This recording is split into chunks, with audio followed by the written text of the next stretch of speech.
Oremos ao Senhor.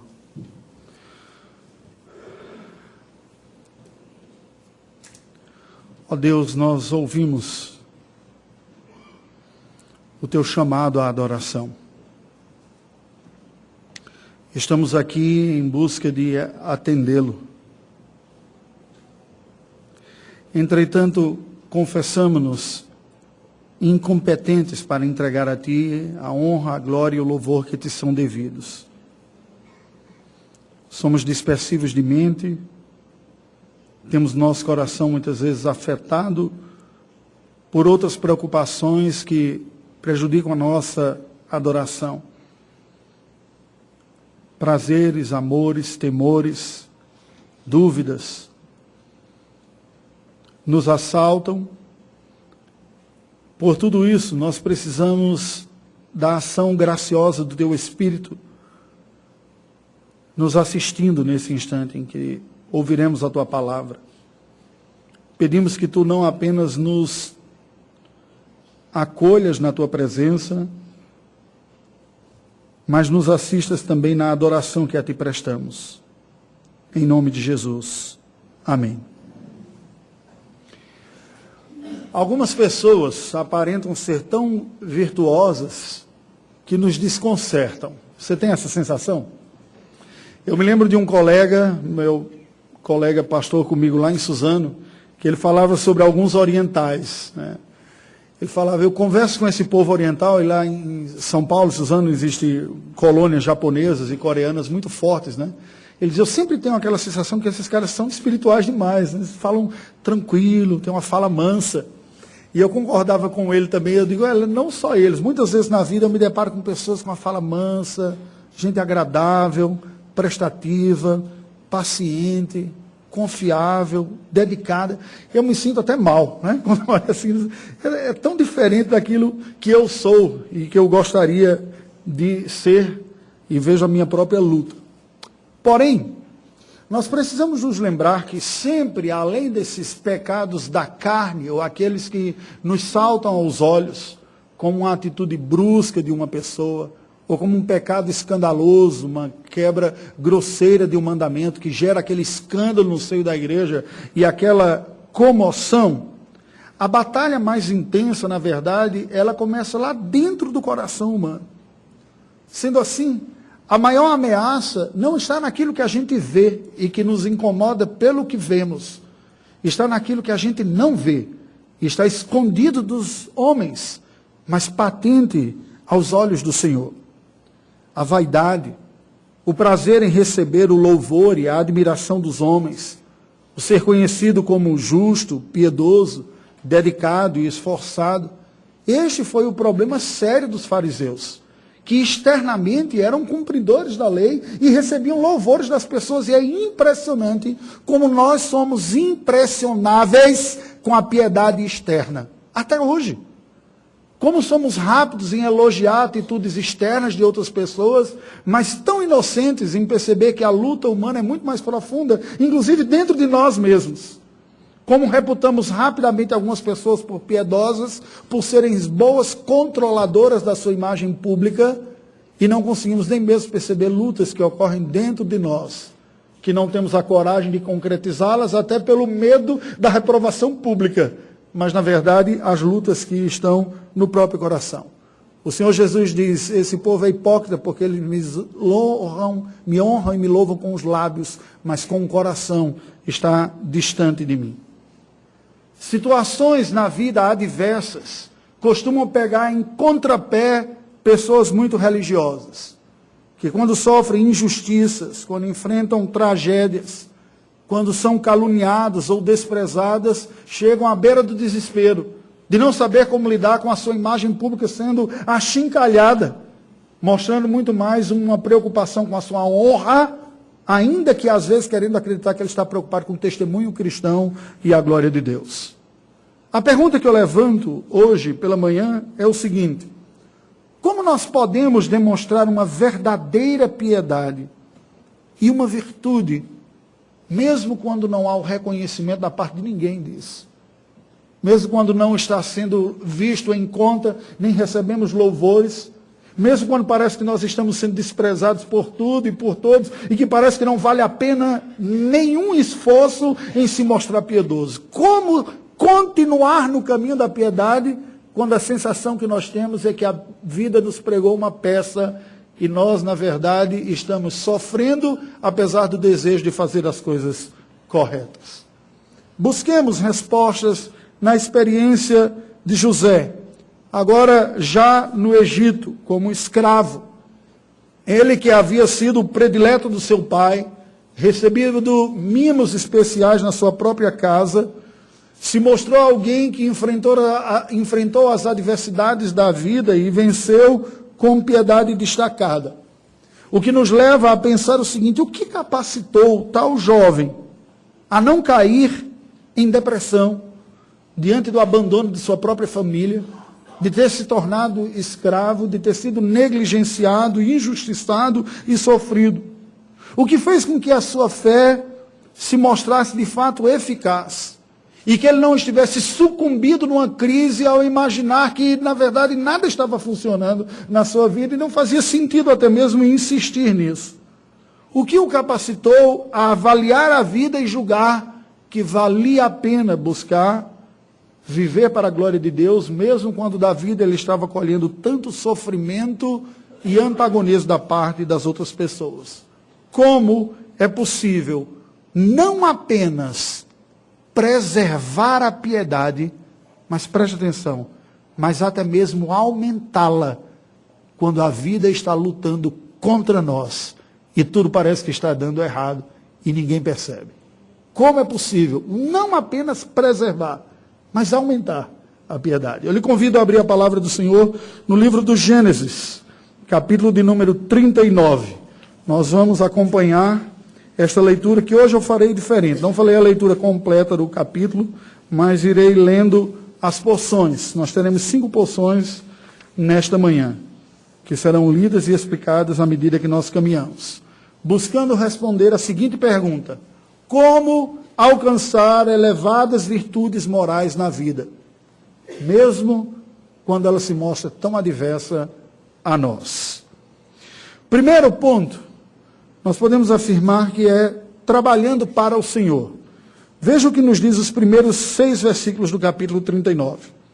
José foi levado ao Egito, e Potifar, oficial de Faraó, comandante da guarda egípcio, comprou-o dos ismaelitas que o tinham levado para lá.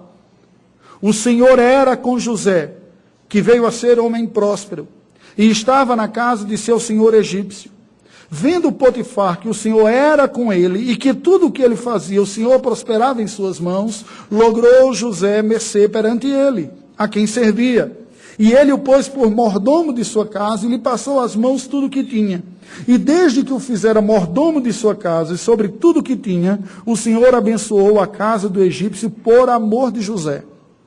A bênção do Senhor estava sobre tudo o que tinha, tanto em casa como no campo.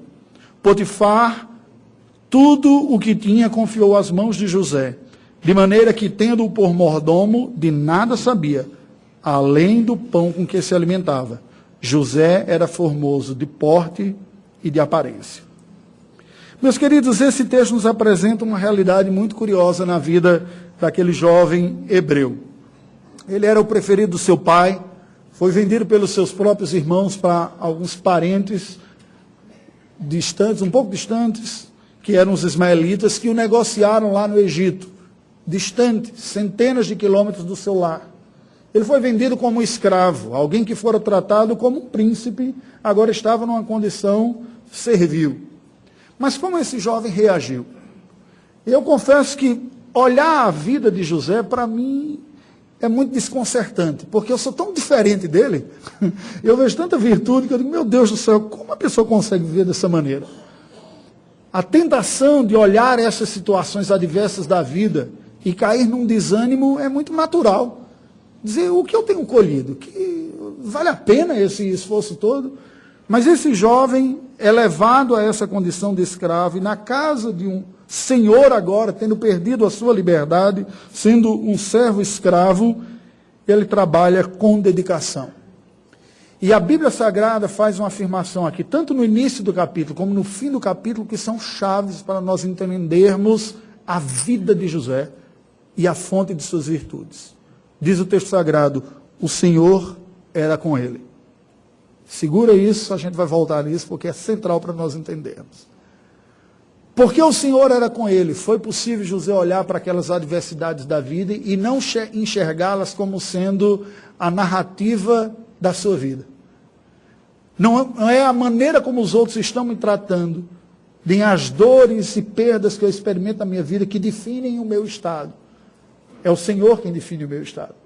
É quem Ele é a sua bondade, é a sua justiça, a sua santidade e seu soberano propósito, ainda que eu não entenda as circunstâncias que me definem. E por isso esse homem, este jovem, foi capaz de contribuir positivamente, estando numa situação de profundo desprezo e injustiças na sua própria vida. Deus era com José e abençoou o seu serviço enquanto ele servia na casa de Potifar. Claro, e preste atenção que isso é importante para nós entendermos. Aqui não se trata simplesmente, e não se trata definitivamente, melhor dizendo, de uma ilustração de teologia da prosperidade. A regra não é que todas as pessoas serão tão exitosas assim em todas as suas frentes de trabalho. Não. Mas havia um propósito maior de Deus na vida de José, que Deus havia mostrado para ele quando ele ainda era um adolescente, lá entre os hebreus. No entanto, ele não tinha maturidade ainda para encarar o que Deus faria através da vida dele. E Deus haveria de trabalhar nele para que ele estivesse à altura do que Deus tinha preparado para a vida dele. E por isso o Senhor era com ele de uma forma especial, porque alguma coisa especial ocorreria através de José para a preservação da sua família, da descendência da aliança e assim trazer o Salvador ao mundo. É totalmente diferente da lógica da prosperidade que eu quero simplesmente melhorar para usufruir dos benefícios. O que Deus está dizendo é, você na verdade é o meu servo e é o meu gracioso e soberano propósito que se cumpre através de você. José, portanto, conseguiu, mesmo no meio das lutas da vida, seguir adiante porque ele disse, é ao Senhor que eu sirvo. A minha postura, a minha motivação está em agradar o Senhor. E por isso ele conseguiu atuar como um escravo sem se ver abatido pela circunstância de escravidão. Mas sigamos, versículos de 7 a 9. Como é possível nós alcançarmos elevadas virtudes morais na vida? Vivendo sobre os olhos do Senhor. Nos versos de 7 a 9 nós lemos o seguinte. Aconteceu depois destas coisas que a mulher de seu senhor pôs os olhos em José e lhe disse, deita-te comigo. Ele, porém, recusou e disse à mulher do seu senhor, teme por mordomo o meu senhor e não sabe do que há em casa, pois tudo o que tem me passou ele às minhas mãos.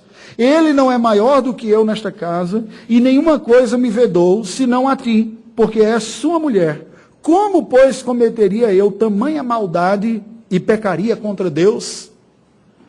E aqui, novamente, eu me dirijo especialmente aos jovens, nós vemos a virtude moral e espiritual deste jovem. Vocês sabem que não é incomum o jovem sair do interior porque foi bem no Enem, teve uma boa pontuação, passou num curso bom na capital, vai morar numa república, papai não está controlando, mamãe também não tem presbítero vigiando o que eu estou fazendo, nem pastor, o cara vai morar na república e não são poucos os que se perdem nessa hora. Sou adulto, ninguém está me controlando, tenho oportunidades de desfrutar o que a vida tiver para oferecer. E aí chega uma mulher com recursos, dando em cima, ele diz, mas isso aqui está caindo como num prato. Quantos, no período da adolescência, não sofrem a tentação de dizer, o que seria experimentar a varonilidade, a maturidade, experimentar a intimidade com a mulher sem o compromisso do casamento?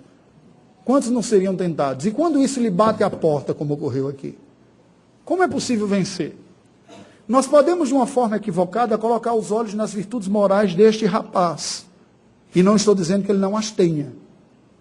Mas o verdadeiro fator que explica não é a magnitude espiritual de José, mas é a consciência de José de como ele vive a vida. Na sua resposta, ele tem muito claro, dizer, eu sei o que eu sou, eu sei o que eu estou fazendo, eu sei o que é meu e o que não é. E acima de tudo, eu sei quem é Deus. E é diante dele que eu vivo. Você é a mulher do meu patrão. não é minha mulher. Esta casa e tudo que tem aqui não é meu, embora eu use e administre ao ponto de o patrão não ter nem ideia do que está acontecendo, porque ele confia. Mas veja que aqui não se trata simplesmente de o desejo do louvor dos homens ou o reconhecimento das virtudes que estão diante dos outros. O fruto da piedade na vida deste jovem era, acima de tudo, pecaria eu, acima de tudo, contra Deus ao me deitar contigo.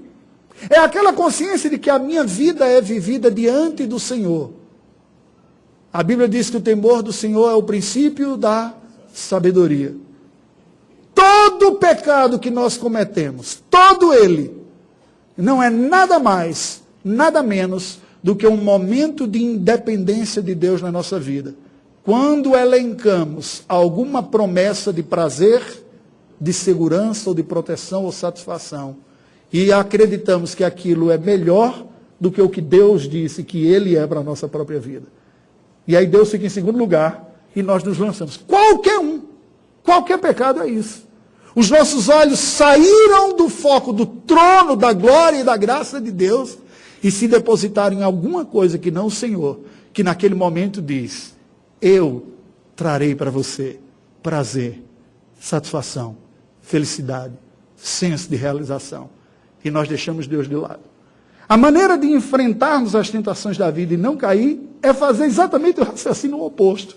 E dizer, é diante de Deus que eu vivo, o tempo todo, inclusive diante da tentação.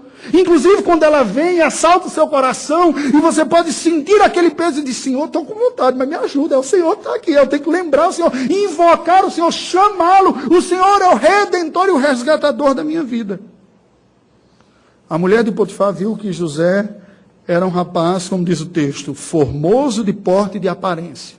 E foi conduzido pela sua volúpia. Dizer, eu quero os prazeres que este homem, este jovem pode me dar. E ele respondeu com a resposta oposta. Desculpe-me a redundância. Ele respondeu com uma postura oposta. Dizer, é diante de Deus que eu vivo.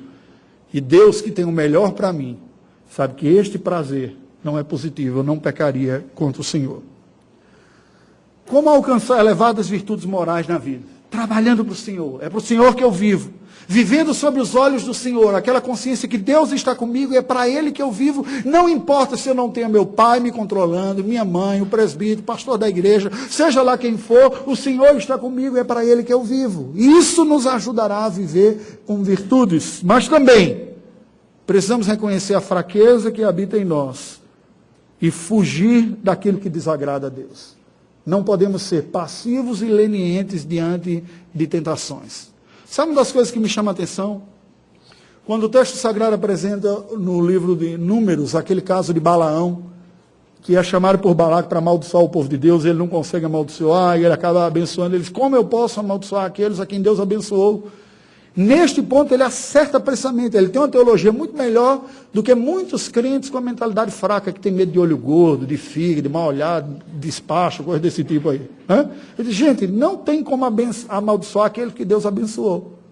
Mas Balaão, na sua malignidade, sagacidade, sabia que a maneira de pegar o povo de Deus não é com uma maldição, com uma magia, mas é com tentação. E por isso ele se aproxima dos moabitas e diz, a maneira que a gente derruba esse povo é fazendo-os pecar. E aí são apresentadas as belezas das mulheres e dos jovens moabitas, e a nação de Israel cai, e um grande castigo vem do Senhor sobre o seu povo. Perceba que a Bíblia diz que nós resistimos ao diabo, mas devemos fugir das paixões da mocidade. Não é curioso? Você já parou para pensar? Se você é cristão, significa dizer que você foi liberto da escravidão espiritual maligna. O diabo não lhe toca, mas a tentação toca. E às vezes a gente vê na cabeça de muita gente neurotizada um medo de um diabo virtual que tem por aí, como se ele tivesse esse poder de estragá-lo, e uma negligência profunda com quem de fato pode fazer mal, que é o seu próprio coração e suas tentações. A Bíblia não diz fuja do diabo e resista à tentação, simplesmente. A Bíblia diz, resista ao diabo, mas fuja das tentações. Veja os versos de 10 a 15, como isso aconteceu lá.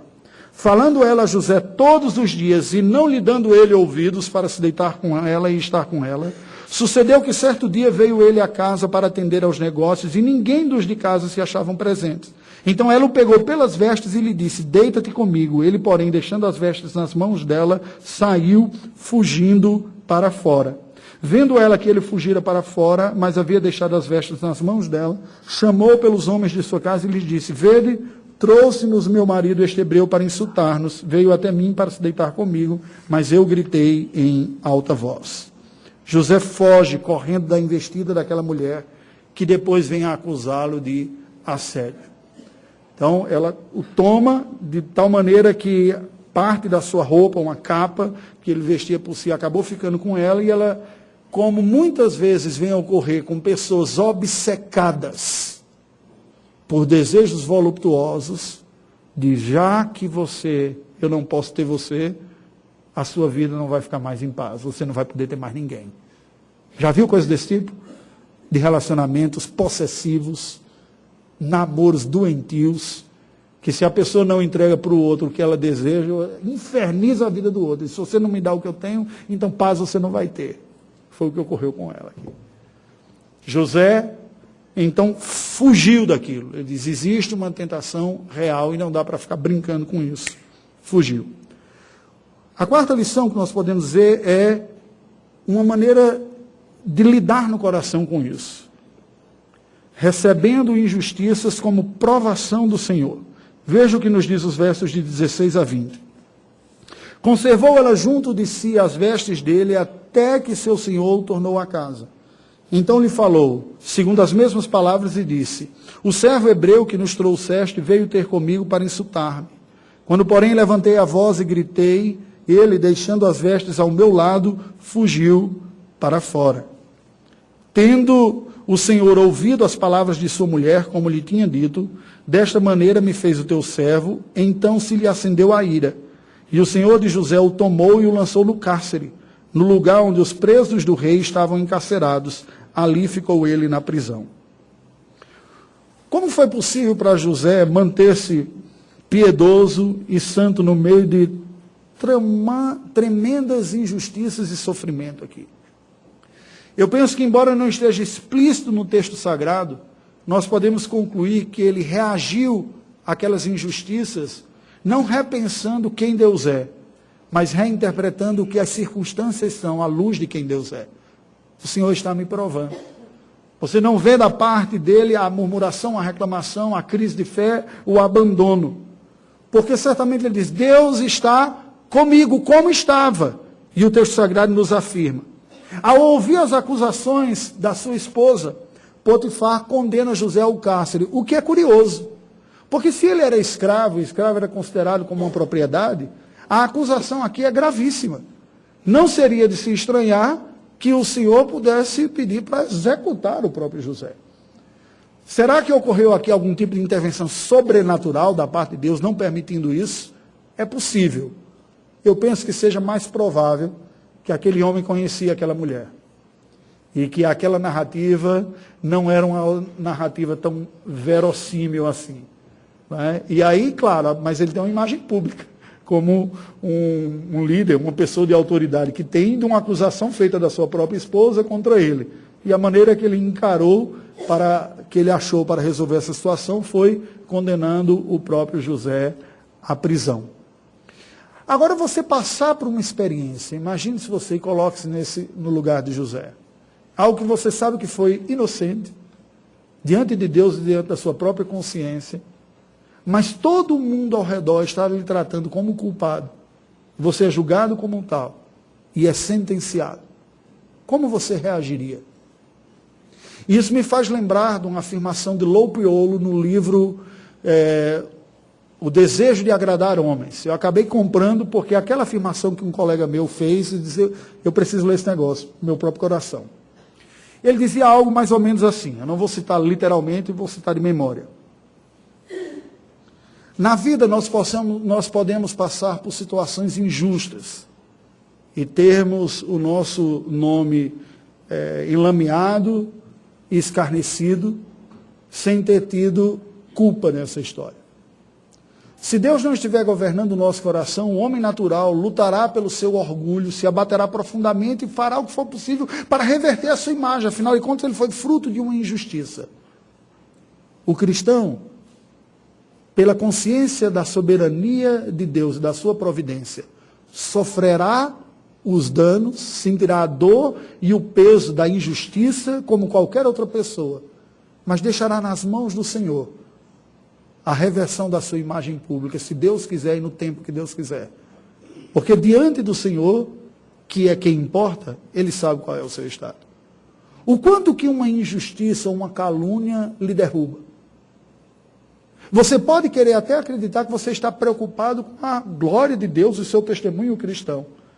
Mas, na verdade, a crise que pode se estabelecer de profunda incapacidade de lidar com aquilo, se isso afeta a sua adoração, se você questiona os céus, se você duvida da bondade de Deus, se você se sente abandonado pelo Senhor, estes são muito mais evidências de um ego inflado e de uma piedade autocentrada, buscando a própria honra e o reconhecimento de que é a glória de Deus.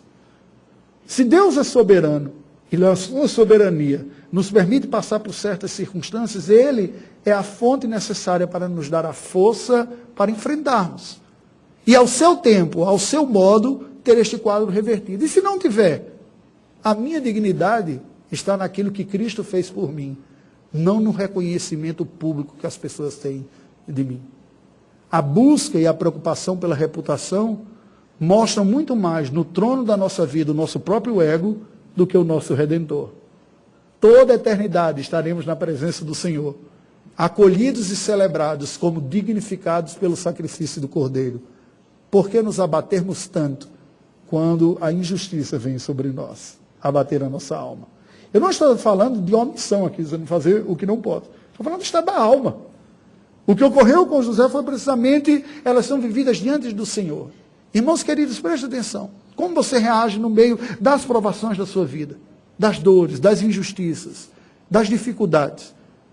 Que impacto ela causa na sua espiritualidade, na sua devoção, no seu fervor? Afeta? A solução está em a gente viver estes dias diante do Senhor. Aquele Deus que fere é o que cura. O Deus que manda a aprovação é o que manda o livramento. Aquele que nos coloca sob teste é aquele que nos acolhe e nos conforta também. E por fim, nos versículos de 21 a 23, nós lemos o seguinte: o Senhor, porém, era com José, novamente a expressão, e lhe foi benigno, e lhe deu mercê perante o carcereiro, o qual confiou às mãos de José todos os presos que estavam no cárcere, e ele fazia tudo quanto se devia fazer ali. E nenhum cuidado tinha um carcereiro de todas as coisas que estavam nas mãos de José, porquanto o Senhor era com ele, e tudo o que ele fazia, o Senhor prosperava. Como alcançar elevadas virtudes morais na vida? E aí eu digo, dedicando no seu inferno serviço ao Senhor. E coloquei inferno entre aspas aqui, obviamente. Né? Dedicando nos momentos mais difíceis da sua vida. Quando as coisas parecem que não estão dando certo de jeito nenhum. Quando aquilo que parecia que não tinha condições de piorar se mostra ainda pior no dia seguinte, no outro dia, e você reage àquilo dizendo: ó Deus, eu vou te servir. O Senhor está me provando, mas o Senhor é soberano, e é no meio dessa dificuldade que eu preciso ainda mais do Senhor, porque humanamente falando já faz quilômetros que passou da minha capacidade de seguir adiante. E por isso mesmo é que eu recorro ao Senhor. Porque o Senhor é a fonte quando a minha fonte seca. O Senhor é a força quando a minha força acabou. O Senhor é a virtude quando já não há mais em mim. Quando deseja chutar o pau da barraca, xingar até um dia de fúria. Lembra daquele filme? Um dia de fúria. O cara levava a vida legal até que a coisa desandou e ele virou o capeta. E às vezes a gente tem uma situação, chega, cansei de ser um bonzinho, agora você é um mal. Vem pra cima de mim, você vê o que é que vai acontecer. Como é que a gente não vira esse monstro? Quando a gente busca na fonte da virtude o Senhor. E aqui o texto sagrado diz: o Senhor era com ele. O Senhor era com ele. A virtude de José não era José. Era o Senhor com ele. Preste atenção, em nome de Jesus. Não se iluda com imagens públicas de piedade e de devoção que muitas pessoas demonstram. Isso pode ser fake. E se você é amado por Deus e você está confiado na sua própria piedade e capacidade, está começando a se achar muito bom, Deus, por lhe amar, vai lhe dar uma boa aprovação para você reconhecer que a fonte da virtude é Ele e saber dar a Ele toda a honra e toda a glória. O Senhor era com José e este cresce na confiança pessoal em Deus. Ele tinha ouvido as promessas, mas era um adolescente imaturo e está crescendo na dependência de Deus exatamente nas provações da sua vida. Deus é a fonte da virtude que eu preciso, porque em mim não está essa capacidade. Sei da promessa, mas sei quem eu sou. A chave do sucesso moral de José não estava nele, estava fora dele. O seu vigor espiritual vinha da graciosa presença redentora do Senhor. O Senhor era com José, repetido aqui várias vezes nesse texto que nós lemos. Aqui apresenta aquilo que em teologia nós chamamos do princípio Emanuel, o Deus conosco. Cristo disse, sem mim nada podeis fazer. E por que é que nós ficamos medindo a nossa capacidade de reação na vida, na nossa própria força, na nossa própria fé? Sem Cristo nada podemos fazer. Paulo disse, não eu, mas a graça de Deus em mim. Para que José tivesse tônus espiritual, força espiritual, suficiente para enfrentar a absurda carga de poder que viria sobre os seus ombros depois, como o segundo homem mais importante do mundo, ele precisaria ter absoluta certeza de que todas as virtudes que ele tinha eram tão somente fruto da graça divina. Ele era apenas um mero coadjuvante da grande redenção que Deus estava trazendo para a humanidade. Deus é o Redentor. Ele é o glorioso. Ele é o virtuoso. Nós somos só canais disso nas mãos do Senhor. E para isso, José teve que aprender a se esvaziar de si mesmo, sendo levado aos limites da capacidade e até além dele, dizer, não sou eu.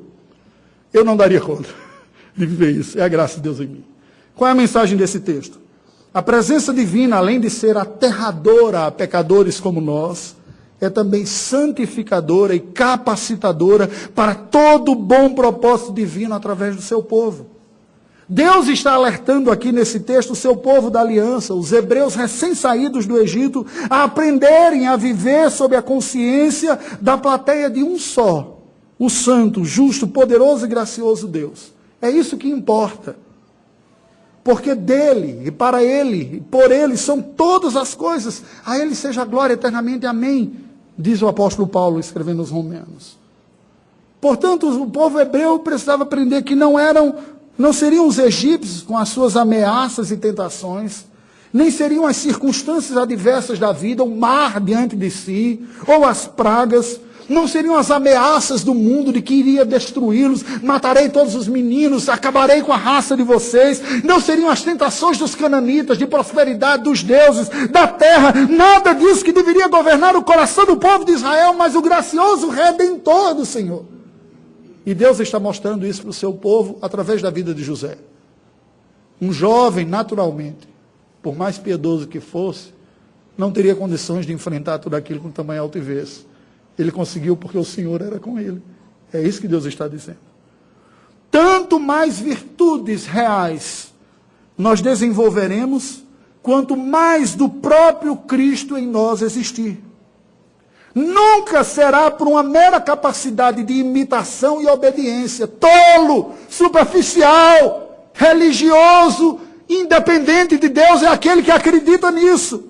Acima de tudo, será pela força da presença de Deus a nos redimir desde o nosso próprio coração, para termos um olhar e uma preocupação menor conosco mesmos, e mais com o reino de Deus e com o seu Redentor Jesus Cristo. E precisamente, será somente à medida que nos rendermos mais à glória de Deus e à sua vontade, que a glória da sua majestosa presença se mostrará mais eficaz em preencher o nosso coração nele e nos conformar à imagem do seu Filho Jesus Cristo. Queridos, eu confesso para vocês que por vezes eu olho e me decepciono tanto com o meu próprio coração. E esta verdade do Evangelho é o que me dá esperança. É o Senhor. O recado para nós é o seguinte: diferente do que se imagina o senso religioso comum, preste atenção, porque isso é o senso religioso comum. Toda religião se pensa assim, inclusive os cristãos meia boca aí, que não entendem o Evangelho. Diferente do que imagina o senso religioso comum, as verdadeiras virtudes morais pessoais, amplas e profundas, não só as ações externas, mas também as razões internas do coração. A verdadeira piedade não é produto de autoindulgência humana. Até mesmo o diligente esforço, sem uma consciente dependência de Cristo, é uma religiosidade ímpia, facilmente admirada pelos homens, mas abominada por Deus, porque é independente dele e de sua graça. É confiada na sua própria autogestão espiritual. Repleta de autonomia, de independência, de autoconfiança e autoglorificação. Por isso que gente religiosa gosta de ser elogiada. Já parou para perceber?